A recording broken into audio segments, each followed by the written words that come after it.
Halo, nama saya Renard Afan Gunawan. Salam kenal semuanya. Saya mau nge-review film Good Will Hunting. Film Good Will Hunting yang saya tangkap adalah film tentang anak jenius yang berandalan, yang kerjanya nggak jelas, juga punya teman-teman yang nggak jelas juga. Tapi dia sebenarnya tuh punya struggle terhadap masalahnya gitu, dan di film ini diceritain gimana Will Hunting ini pada akhirnya menghadapi masa lalu, menghadapi struggle-nya terhadap masalahnya itu. Sebenarnya struggle-nya nggak cuma masa lalu aja sih, struggle masalah percintaan, masalah karir, dan masalah macam-macamnya. Tapi ya di film ini nanti diceritain gimana dia akhirnya menghadapi semua struggle-nya itu dengan bantuan dari Robin Williams. Di sini yang berperan sebagai terapis yang bernama Sean. Semacam terapis gitu, saya nggak paham juga sih sebenarnya.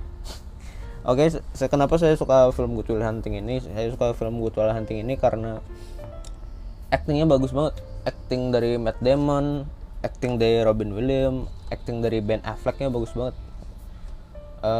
Apalagi saya paling suka kata-katanya di film ini. Saya paling suka kata-katanya Ben Affleck yang jadi temannya si Will Hunting ini ya. Kalau nggak salah namanya Chucky apa ya? Lupa juga sih. Gini, quotes-nya tuh gini. Pada saat mereka lagi kerja gitu, habis balik kerja, si Will Hunting sama si Chucky ngomong ke Will Hunting, lo tuh punya sesuatu. Kalau misalnya gua kalau misalnya hidup di sini 5 tahun lagi, sampai umur 50 tahun gue hidup di sini itu wajar. Tapi kalau lu punya IQ, lu punya bakat, lu punya sesuatu itu, kalau lu umur 50 tahun masih tinggal di sini, lo nggak wajar, men.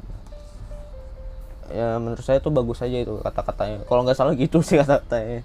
Saya terjemahin sendiri dari bahasa Inggrisnya. Kalau cek aja di Google deh kata-katanya gimana. Pokoknya terjemahannya gitu. Menurut saya tuh bagus kata-katanya, karena di balik kata-kata yang ini cukup pedas kata-katanya sih. Cuman si Chucky ini ternyata peduli sama Will Hunting gitu. Dia tahu kalau Will Hunting itu punya bakat, punya IQ di atas rata-rata, tapi cara pandang Will Hunting itu salah gitu terhadap kehidupannya gitu.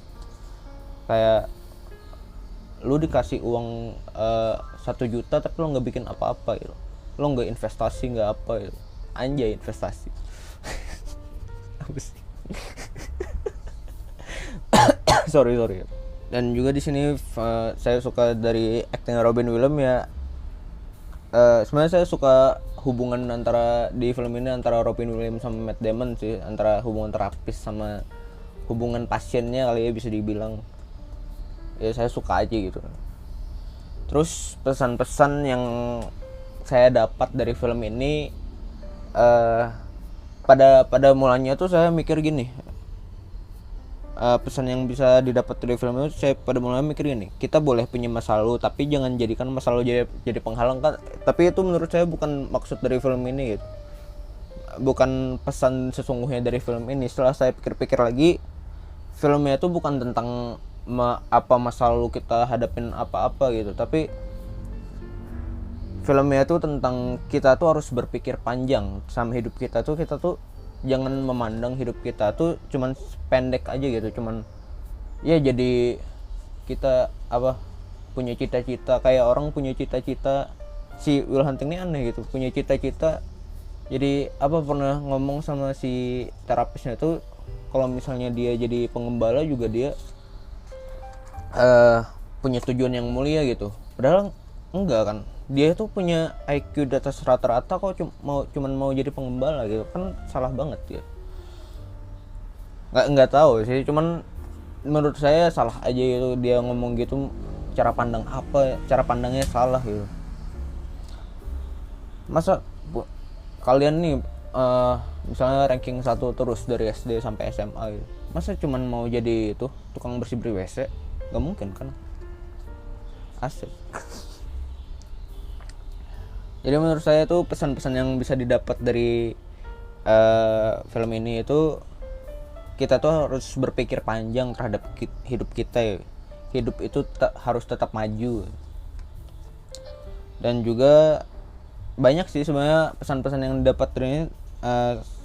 Satunya lagi yang pesan yang bisa saya dapat dari film ini yaitu kalau kita ada struggle sama masa lalu yang mengakibatkan kita sampai trauma yang berat atau apalah yang mengganggu mental kita gitu, itu jangan didiamin gitu. Datang ke sebaiknya itu kita minta tolong ke profesional ya, psikolog kayak terapis gitu. Jadi jangan sok-sokan kayak sok-sokan kayak apa ngadapin itu bisa apa sih apa yang sok-sokan ngerti gimana ngadapinnya. Tapi kalau itu memang udah keberatan, trauma kalian itu keberatan atau kalian punya masalah mental itu keberatan banget, kalian gak apa-apa kok untuk minta tolong sama profesional untuk menangani trauma atau masalah mental kalian itu. Kalau dari saya sih skor nilainya 8,5 dari 10. Setelah dipikir-pikir kayaknya konten aku tadi bukan nge-review film tapi lebih ke ngomongin film ya guys. Jadi kita ganti aja namanya jadi nge-review ngomongin film. Oke, bye.